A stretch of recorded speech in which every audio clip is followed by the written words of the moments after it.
Gagawa ko ng soya sauce chicken.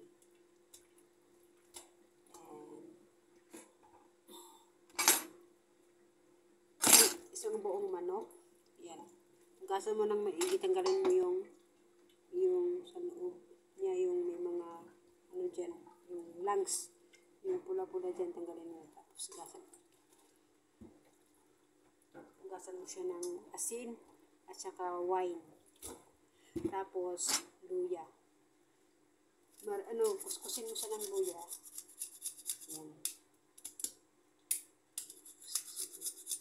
Bali yung katawan niya, balutin mo sa ingredient na luya. Tapos imas mo yung luya sa katawan niya.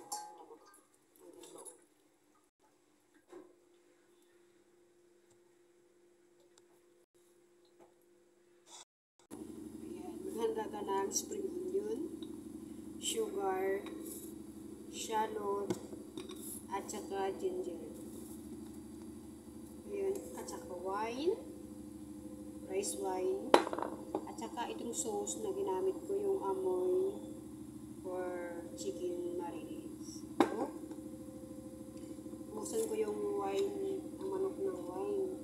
Diba may luya na dyan, imamash ko siya. Buksan ko siya dyan.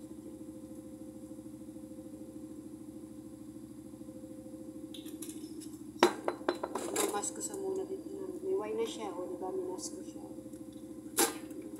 So,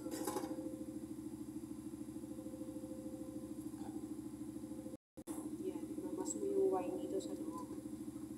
Pero yung luya, yung kinudkod ko, himas ko lang dito.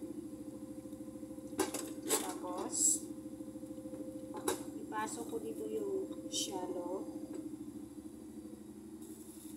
spring onion.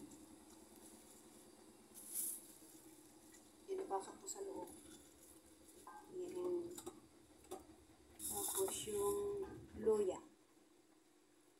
Tapos, saraduhan ang manok. Ang kanyang pa. Okay. Yan, sarado mo siya doon. Tapos, pag hindi sumasara, tapos pag lumabas mo yung paa niya, lagyan mo siya ng toothpick. Push ko muna. Yan, nakasarado na siya o hindi na lalabas yung paa niya kasi nabutas. So, ganito yung ano niya, pakpak. Yan, para maganda siya. Pag pinagulong-gulong mo sa kawali, hindi siya sagabal. Tadaan! Yan o, ganda na naman. Yan, tapos bubuhos ako dito ng sauce.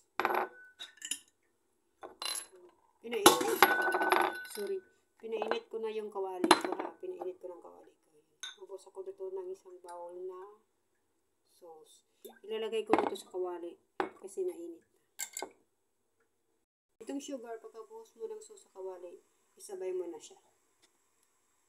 Ayan na yung sauce. Diba? Yan ang sauce with sugar. Yan ang sauce. Pakuluin ko lang siya konti. Yan. Kumulo na siya. Diba? Halo-haloin ko lang ito siya. Babalik-baliktarin ko. Hayaan ko lang siya muna kumulo dyan. Ayan ko lang siya kumulo.